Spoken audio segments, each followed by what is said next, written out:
The beginning of autumn always has a palpable back-to-school feeling. It's a time for pristine stationery and new penny loafers worn with socks, but also a moment to look in earnest at plans, ambitions and projects. As leaves in the park fall and the countryside turns yellow and russet red, everything we've set aside in the haze of summer hoves into view with the crisp, cool breeze. After months of shade-seeking days on the beach and picnic lunches, it's time to turn to our interior worlds, to preserve and pickle produce, but also step inside galleries, museums and theatres for inspiration. So this episode of Confect Corner reflects on autumn's abundance in ideas, inspiration and nature. We'll visit a vineyard in Wales and find out about the trials and joys of creating vintages in the UK with Susan and James Kinsey-Jones. We'll talk about horology, architecture, design and art with Richard Mille's Creation and Development Director. And we'll find out about how accessories brand Neous is inspired by artists like Mark Rothko and designers like Charles and Ray Eames. It's a hearty mix of thoughts, people and tips from Confect's editorial team.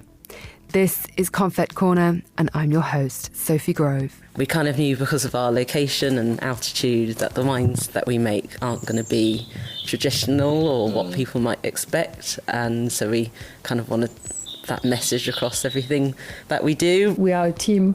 We work as a team. The fact that we are many different brains together help us to create something kind of complete. There's definitely a movement of people buying product instead of buying brand and falling in love with the manufacture, the craftsmanship, the physicality of the actual product instead of the perception of what the product can bring to your life.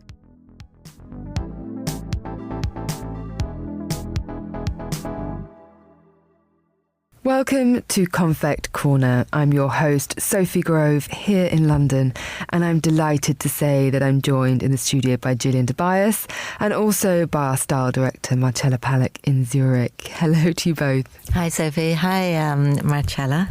Hello, Sophie and Gillian. As listeners will know, we like to start the show with a little show and tell. Gillian, let's begin with you this month. What do you have for us? Well, I think I'm going to talk to you about the alchemy of glass in Mallorca. As you know, I'm obsessed with glass, but my heritage is Czech, so I tend to know more about Czech glass. I've done a lot of filming in Venice, but I now have a new soft spot for Mallorquin glass. They have an old tradition right back way for the Phoenicians to BC, but because of their location, they're very much on the trade routes, and just in the 16th, 17th century, when opulence and richesse was very much central to the region, they kind of secretly borrowed the traditions from Venice and made it their own. Fast forward, they do have incredible expertise. They have great glassmaking artisans. And what you do is you really feel a sense of place in the glass there. Not just in the obvious blues and turquoise of the Mediterranean, which are very prevalent, but there's a rusticness, there's a clarity, and I think that's what I love about artisanal skills, where there's the technique, but also it's the soul of a place. And the glass there, it's obviously very ornamentational, but it's every day as well. You can use it for your wine and your champagne and your cava and your plates. Two particular glassmakers. The glassmaking is outside of Palma, so it doesn't burn down the city.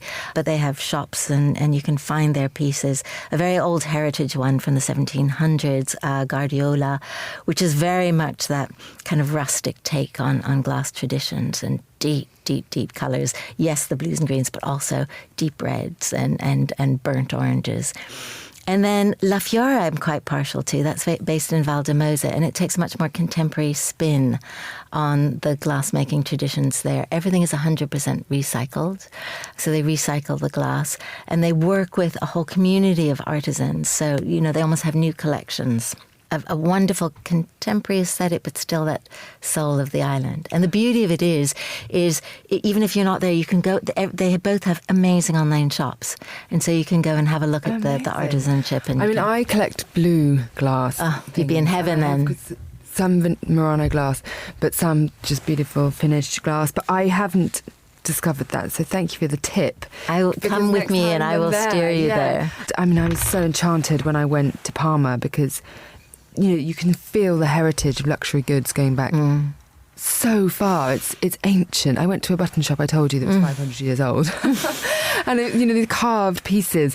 So I think there is so much richness, as we know from reading Monocle and Confect. But those two are really on my bucket list now, Gillian. But Marcella, tell us what you've been doing.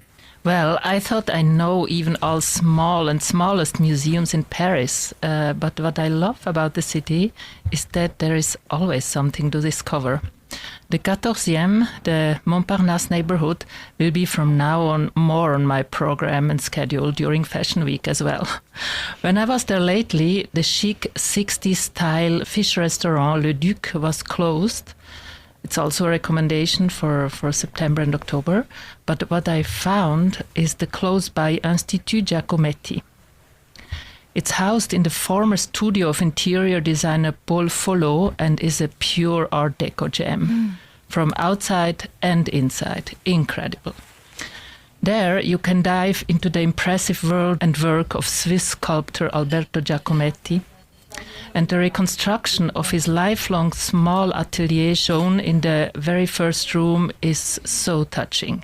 Even his glasses and some newspapers from the time are shown there. It's really incredible and worth to go. I always love it when you can see the space and they recreate it. It sometimes doesn't feel artificial. You just get a timeless sense of when they were working there. How long has this been open for? Has it been open for a while? Yeah, I think this exists since quite a while, but I think it's really the location because you hardly get there to the 14e, and it's the metro station Raspail, so it takes a while. But when you're walking around, you even found more former ateliers there. And the Café Le Dôme, it was like a get-together bar during the 20s, 30s, 40s. It's actually a very artist-active neighborhood from, let's say, 100 years ago. So you can discover so many corners and former studios. It's incredible.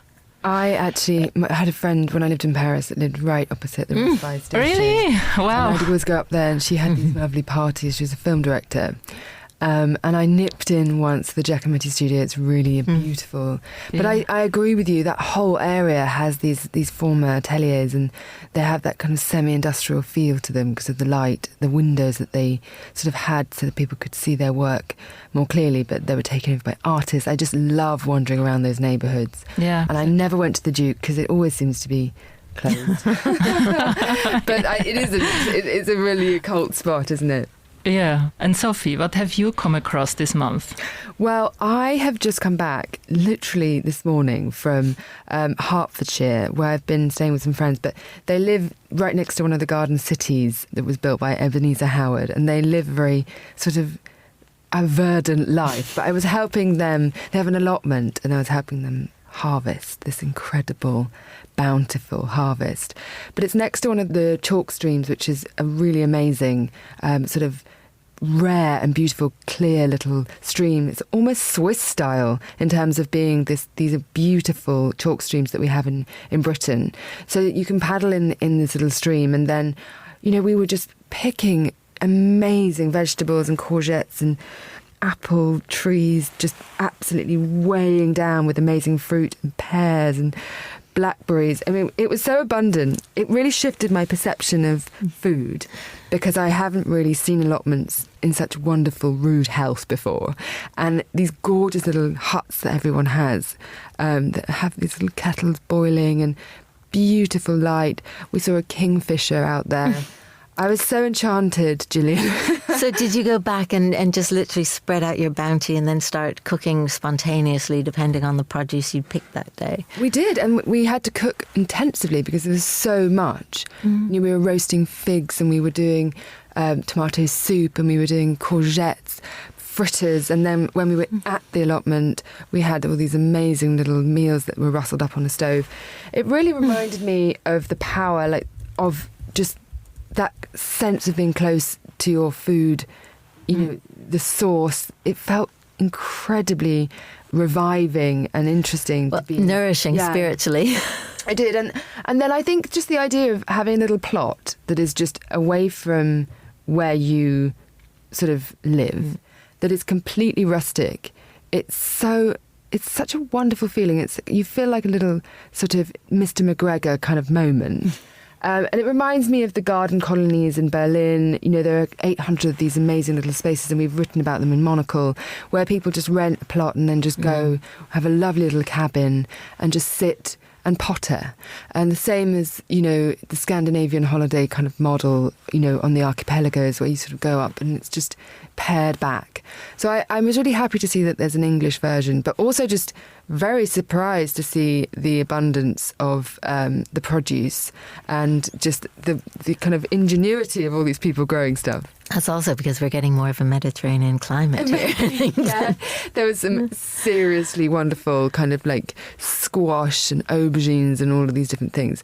And, you know, we've just put the issue of Confect to bed. You know, we sent it to press, as it were, for autumn. So I was in a very autumnal mood. I was feeling very bountiful, and my perceptions of everything was really honed. There's a beautiful essay in the magazine by a writer called Rollo Skinner, who's also a stylist, and he's writing about apples and the history of apples and the Silk Road and apples coming from Tajikistan originally. And I think when you start thinking about the history and provenance of all of the things we're eating, it's very interesting and just good for your soul. So that's my takeaway. Marvellous. Whinyard Rocks sits on the edge of the Radnor Forest in East Wales, a unique location for a natural winemaking venture. Susan and James Kinsey-Jones took a gamble and planted a vineyard in a region of Wales better known for sheep farming, starting not only a business, but a new way of life. Confect's Emily Wade headed out to the Welsh Hills to meet the couple and chat about all things natural wine and the highs and lows of owning a vineyard in the UK.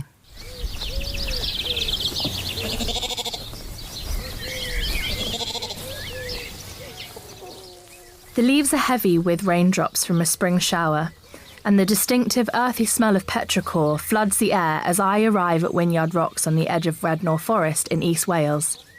The sun is peeking through the clouds, illuminating the emerald hillsides that this part of the world is known for. Susan Kinsey-Jones, who co-founded the vineyard with her husband James, comes to greet me. James joins us once he's fixed a vital piece of farm machinery. We nestle in one of the farm barns to shelter from the wind rushing across the fields. I think we got to a point in our careers where we weren't that into them, let's say, and I'd always kind of had an inkling about coming back here, but not to be a sheep farmer. And at the time, I think whenever we went on holiday, it was to somewhere where there was a wine region or vineyards, and we got sort of this holiday lets as part of what my parents had set up here like before. So we thought maybe we could do a vineyard on the farm and sort of integrate the holiday business in it. So that was sort of like an idea back in probably 2015, 2016. That's I guess that was the sort of genesis of it. It was just sort of decided to make a change and move back this way. So. Yeah, I think we wanted to do something that we'd both have an interest in. I mean, obviously we like travel and food and drink, and then kind of meeting interesting people that was quite inspiring and seeing how they're making like niche food products and agriculture and sustainability. And then when you kind of suggested it kind of came out of the blue, but then it's just like, yeah, why not, as in we'll try a small patch. Yeah, exactly, why not? If Wales isn't renowned worldwide as a heritage winemaking region, it's because there are peculiar challenges to growing vines here. The wet weather and the chilly climate. Then there were financial limitations. Susan and James were cautious with their initial investment, planting just 800 vines in 2017 in case the experiment wasn't viable. They also took it upon themselves to muck in with the planting, to save on hiring extra help. It's always fascinating to learn about the beginnings of a business, especially a venture as intricate as winemaking. Susan tells us a little bit about her work in the sustainable food industry. They were trying to do like e-commerce in a way that connected producers with consumers directly, being transparent in the food chain, and just have a personal passion for great food and sourcing and producers, and a real respect for people that make great food. So I loved working there, and learned loads because it was a startup and there was 10 people when I started. So it basically meant you kind of had to do, everything needed to be done yesterday. You learnt loads of stuff across a whole business very quickly. So I had no idea that would actually be quite a good grounding for trying to set up our own drinks business. So I developed our website and are really keen on e-commerce being a really powerful tool for sending your products to people beyond your locality and sharing your story. So we basically sell direct to consumers on our website and also at the farm gates as well. And we run a few local bottle shops and restaurants. And together, James and I worked on the branding of our labels and how we tell our story. And we kind of knew because of our location and altitude that the wines that we make aren't going to be traditional or what people might expect. And so we kind of wanted that message across everything that we do. We don't have a viticulture background. Yeah.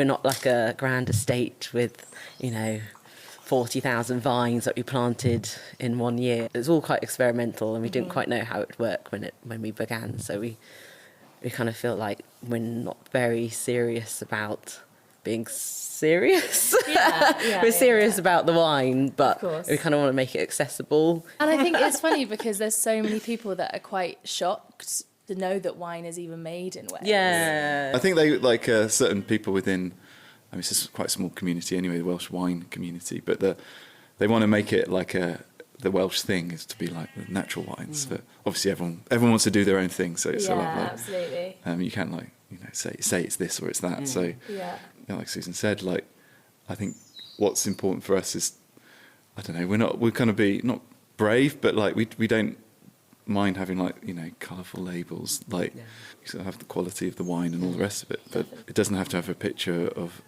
like you say, a Grand Chateau on the front. It doesn't have to have italicized writing. It's you just some of our labels are just a graphic with no words. And I sent it to trading standards. They have to sometimes observe, just check you've got the right information on the back, and they were like, I don't understand, there's no writing on this. It was yep. That's it, that's the front label. How do you actually get past that? Because I've definitely seen wines before with one word on the front, and they've got nothing else. There's a specific amount of information you have to have on the bottle, so you can typically put it on the back. So we just make sure that information's there, and the front is kind of a bit of a canvas. Really. Exactly. It's a playground for sort of being, for us, it's having a bit of fun and trying to, not just for the sake of it, reflect, not stand out for the sake of it, just be shocking, but I guess reflect us, who we are and what we're trying to do a little bit.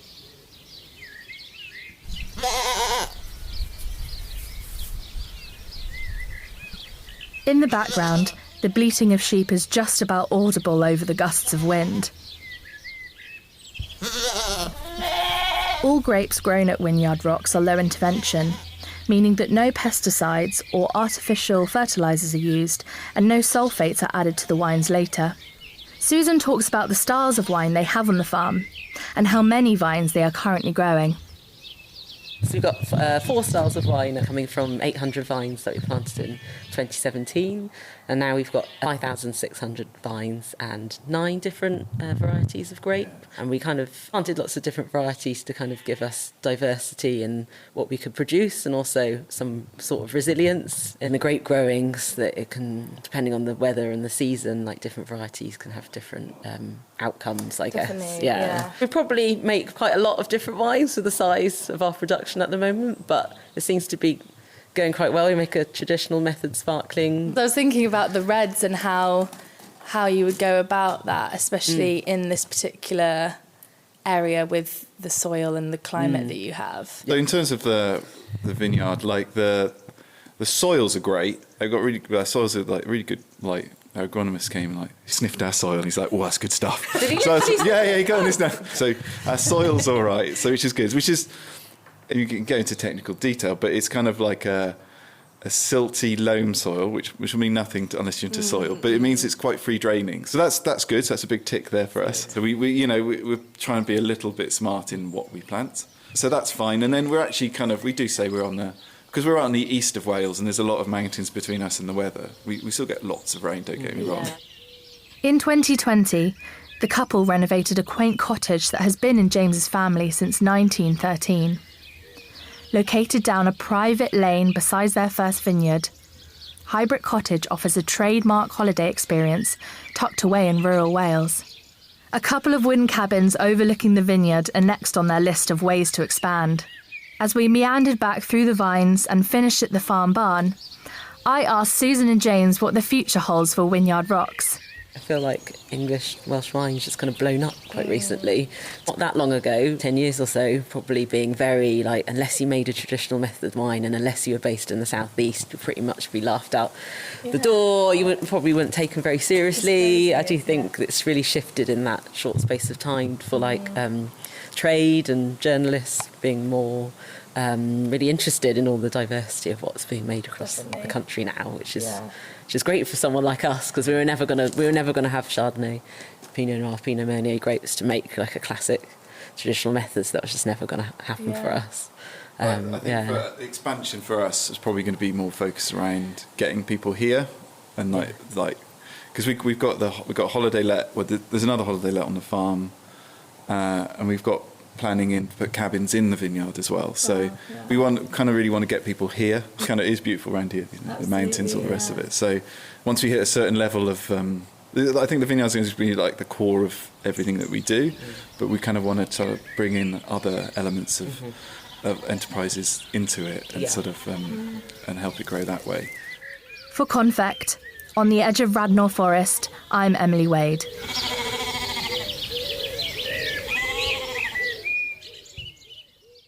A report there by Emily Wade at Whinyard Rocks. This is Confect Corner.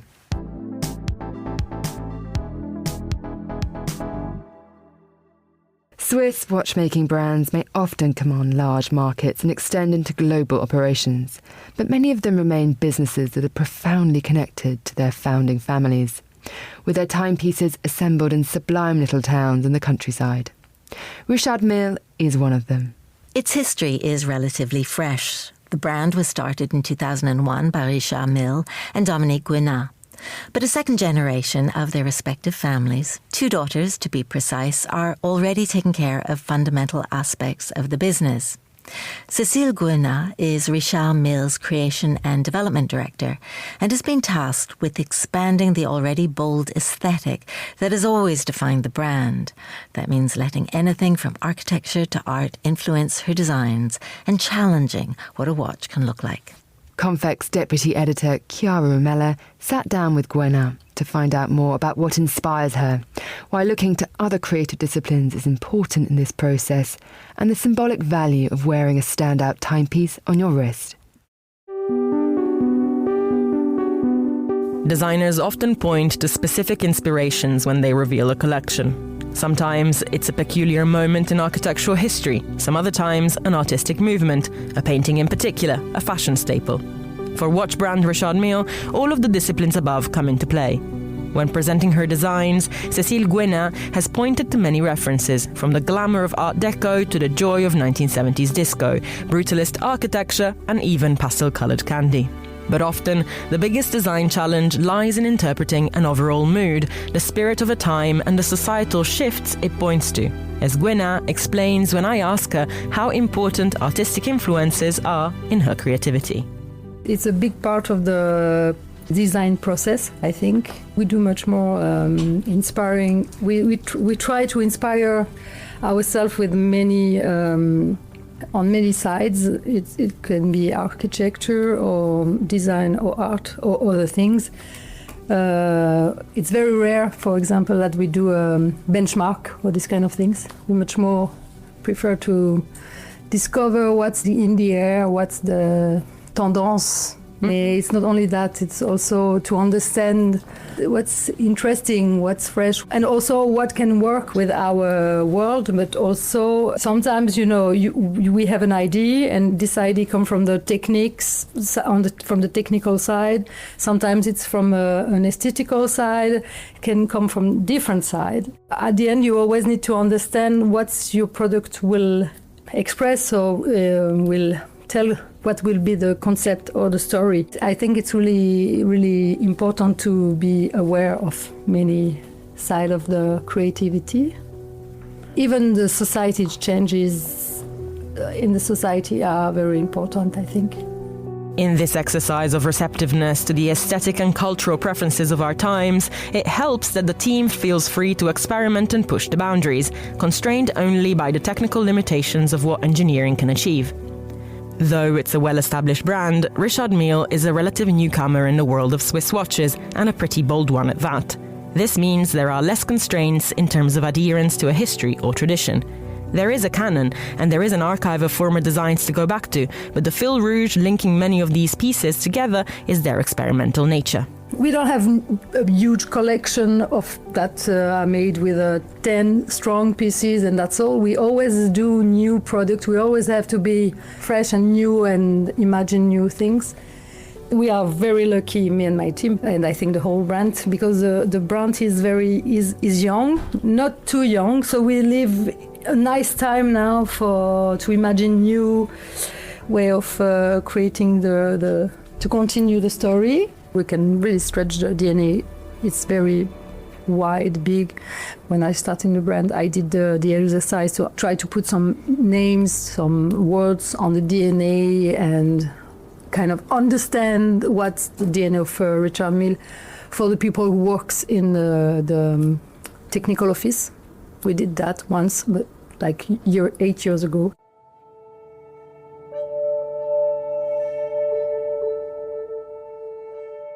Because of this, many Richard Mille designs feel very modern. And yet, just like for many brands, there is a desire for timelessness, though that can be achieved via physical means too, as Guenat explains when I ask her whether she's after timeliness or timelessness in her work. Depends on the product. It depends where it's placed, where is his place in the collection, and what we want to show with the piece. 6701, for example, it's much more a piece that we want to last kind of forever. Many of the pieces, actually all of our pieces are meant to be strong, and we test a lot of our pieces, so yes, they are very strong, and usually when you buy one of our pieces, it's meant to work forever. The only difference with the art is that it's a kind of an obligation to have a product that is strong enough to succeed. Drawing from a variety of different influences is also inevitable when the creative impulse behind a piece doesn't necessarily come from a single individual, but a group with a mix of perspectives and ideas. Teamwork is something that Guenat values greatly in her process. The thing is that we are a team. We work as a team, so it's a good combination, I'm like, okay, we should do that because there is that, and my colleague will be, no, should we do this like that? The fact that we are many different brains together help us to create something kind of complete. But sometimes I really want to design, I'm like, okay, this piece like the RM0704, we really wanted to create a watch for women who will be pure Richard Mille, basic, sporty watch. It was really the goal.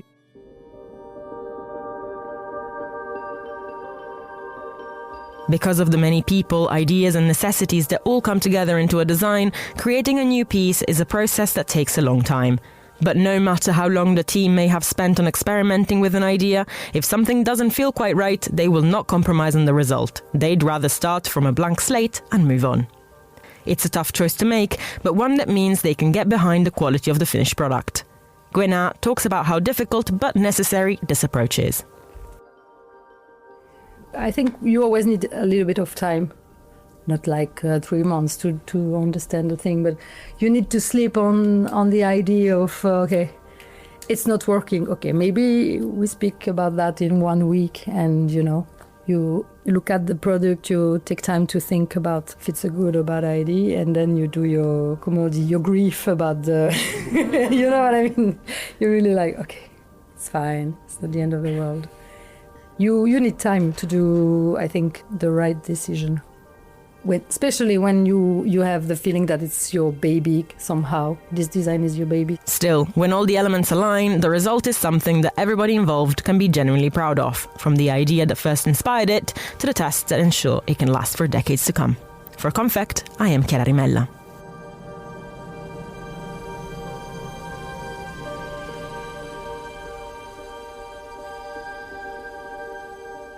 Cécile Guenat of Richard Mille in conversation with Confect's Chiara Romella. Marcella, there's something very charming about the high luxury products that come out of these tiny little modest Swiss villages. Do you think that setting makes the product feel more authentic? Well, if a setting of a product and mostly also a history linked to it, and maybe you can even go where it's made and understand better the reasons why it's made exactly there, then I think indeed it makes a product more authentic. Yeah. And it's wonderful to discover it in person. And so I can only recommend to go somewhere when you fall in love in a product. And on the other side, I think that's also why we love to discover nice products somewhere on holidays or just off the beaten track and bring them back home. Don't you think so? Completely agree. And I've spent a lot of time in the Vallée du Jeu looking at these gorgeous little places and the views and the kind of that sublime nature as well, the kind of isolation.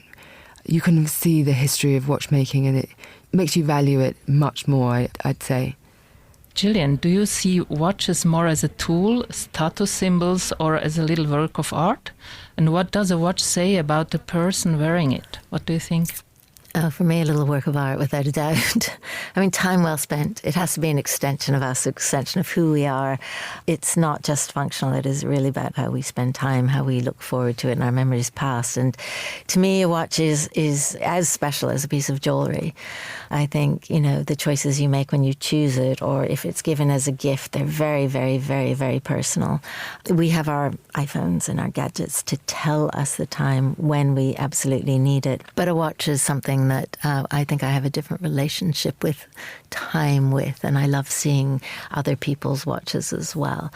What it says about them, I think it's really an appreciation of the artistry and the precision of it, but I think it's probably hard to judge someone from their watch, but I look at my watch and I think it's very me. You're not wearing it today, but no, I completely agree. There's an identity that it certainly projects, but that's not really the point. It's the relationship you have with your own piece and your own sense of time, and it is actually quite a profound thing. Especially as I get older, I'm starting to value it more. I'm more attached to my watch. I don't know what that says about me.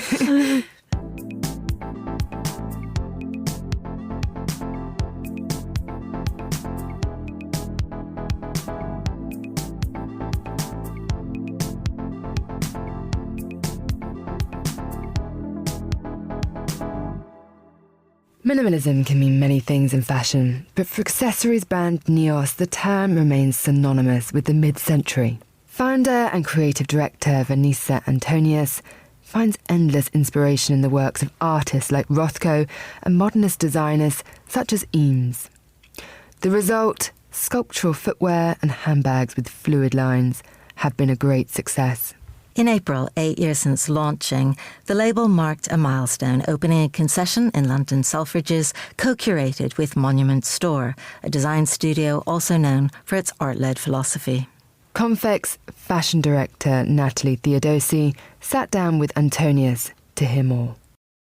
I actually studied art history and theory, so my education was in the arts and based around a lot of actually art philosophy, which is so niche.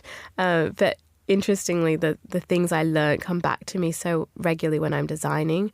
I think the things that stand out to me most is I'm very big on fluidity and having one line within every design where the eye can travel around the design, and it's very rarely broken. So there's a lack of use of like sharp lines and sharp angles in my work, although we're often referred to as architectural, but a lot of the architectural shapes are curved, and it really relates to mid-century furniture design for me, and then also the Bauhaus movement. And you see those shapes in mid-century furniture a lot, like the curvature of the woods and the kind of the curvature of the chairs, and also the aspect of the ergonomical nature of the furniture speaks to the practicality that I talk about in footwear as well. And is there specific mid-century designers, artists that have always been on your mood board? There's a few. Funnily enough, it's the ones that I'm obsessed with are 2D art designers. So it's like Kandinsky and Rothko. When I look at their pieces, I feel something in my chest, and it's an emotion and it's a sense of harmony that's created kind of internally. Every time I'm at MoMA and I go see the Rothkos, I'd like literally well up with tears in my eyes because of the kind of the emotional connection that you can get from color and texture. So they're the two that I think I've always really connected with, and I studied extensively in university. So I'd say they've always been there. And then obviously Eames is, you'll see it on our Instagram and our moods boards so regularly. But again, the ergonomical nature of the chairs speaks so strongly to me. And it's this kind of references that allow you to, there's no literal interpretation. It's more like you say, it can be a feeling and a more philosophy around design. You're not replicating anything or doing anything that feels a little bit too literal, which is the case, I think, with many brands and designers. Yeah, absolutely. And I think that for me, design or picking up the perfect product, whether that be a handbag, a pair of shoes, or a chair, or a chair arriving in your home that you're obsessed with, for me it's really an emotional thing. It's that kind of joy that those pieces give you, as opposed to like a direct translation of a visual element. And usually within the fashion market, this level of detail or also storytelling is reserved to the very big established luxury houses. You've managed to do that while also maintaining a more approachable price point. Was that part of your focus and something that's important, equally important to you, I guess? Yeah, 100%. It was so important to me that we did our very, very best to. I don't like the use of the word accessible because I think it means something so different to different people, but for lack of use of a better word, it was important to me that we remained as accessible as possible. And, this is a personal thing because working in fashion, in editorial, in magazines, there's never any budget. We did what we did, we do, and we did what we did because of passion and love. And I remember like never being able to afford anything that I wanted. And I really set out to create something that I would hope that people in the creative world who are not necessarily earning a great deal of money, who relate to the product, can connect with it. And that's one part of it. I think there's also a psychology element as well sometimes, which changes over the years. Sometimes people are drawn towards the big logos, the 100-year-old brands with a certain amount of heritage. Other times it is more about design and a brand that you can access a little bit more easily, that feels more kind of aligned with you.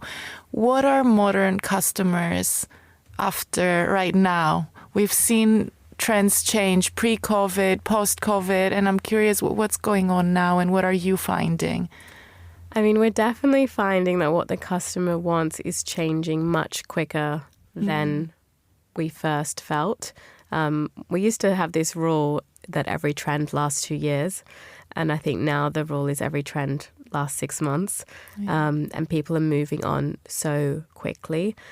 I think the really beautiful thing is I wouldn't call it a trend, but I've referred to it often more as a movement.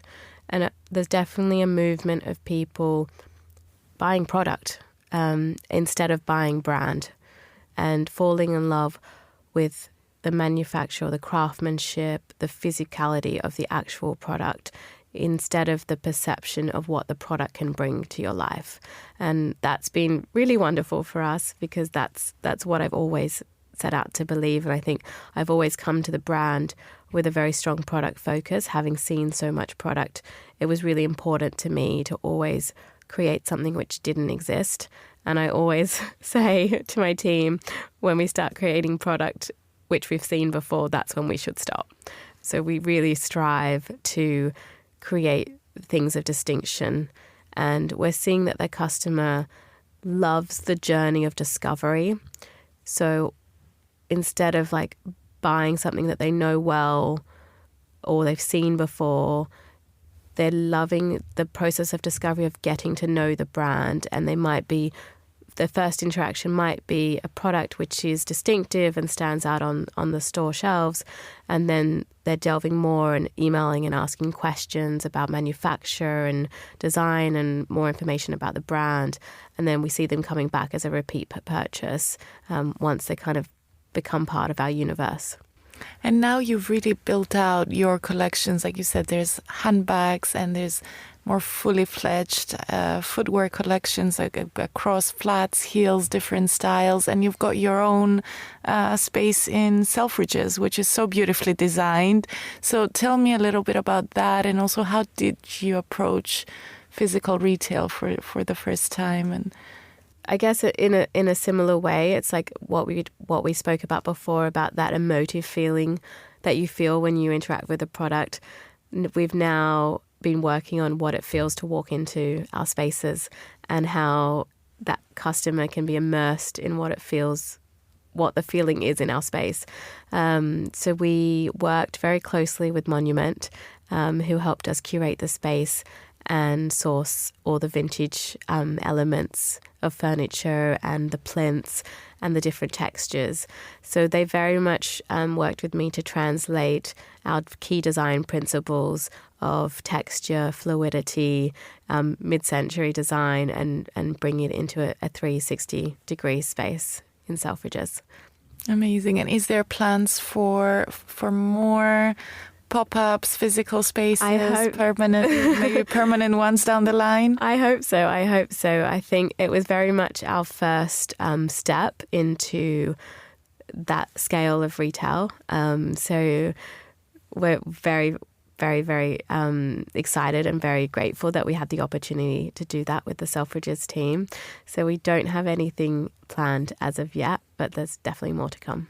And we should speak about your latest collection as well. It's summer. I think that's the time that people are looking to treat themselves to something new as well. So tell us a little bit about what's kind of in stores now and what you would recommend. Sure. So we've just launched our High Summer collection, which is a buy now, wear now collection. And it's, for me, High Summer it has a kind of modern bohemian vibe about it. It's kind of, if you think of bohemian in the city, in the middle of London or in the middle of New York, and what that would look like. One of my favorite pieces is the Attic Woven, which is a hand-woven mule slide, like kind of a slipper, and just the craftsmanship in it and the weaving, and just how you can see the labor that's gone into the footwear makes my heart warm. And then that's definitely one of my favorites. And then I think the tourist bag, which is a new shape for us, which has launched, is kind of this dumpling-shaped bag with pleating underneath the base, which creates the sense of volume and the bubbleness of the bag, with a top handle and also a shoulder strap. We've got that launching, and it's launched in the raffia. It's actually almost sold out in the raffia, but we are getting a new delivery. And then that also comes in a suede, which I think will be really beautiful as the summer cools down. It's amazing when you speak about bohemian style, but within your very sleek modern world, because usually it's associated with something completely different, but the fact that you can merge the two is really interesting. Is that something that you have, when it's a summer collection, do you feel a bit more relaxed? You want to channel this more kind of bohemian mood? Yeah, I mean, summer's a very special thing for me because I grew up in Australia. So summers for me are running around barefoot on the beach and like feeling that hot sun. And, you know, we were talking about traveling in Greece before, and I think I like to feel that sense of summer. And then when you translate that into a city like London or New York, like I said, it is very different. But I think for me, the concept of having to have a separate wardrobe, it doesn't feel right. It feels I want the elements to be able to transcend cities and whether it's seaside or whether it's you know, a central city. So that's what I really set out to create with this collection. That brings us to the end of this episode of Confect Corner. My thanks, as ever, to Marcella Palick in Zurich and Gillian Tobias for joining me here in London. Confect Corner is produced and edited by Carlotta Rebello and Steph Chungu, with production assistance from Desiree Banderley in Zurich. Remember to pick up your copy of the summer issue of Confect magazine and look out for our autumn issue, which will be on newsstands in September. Or head to confectmagazine.com. Until next time, from me, Sophie Grove, goodbye and thanks for listening.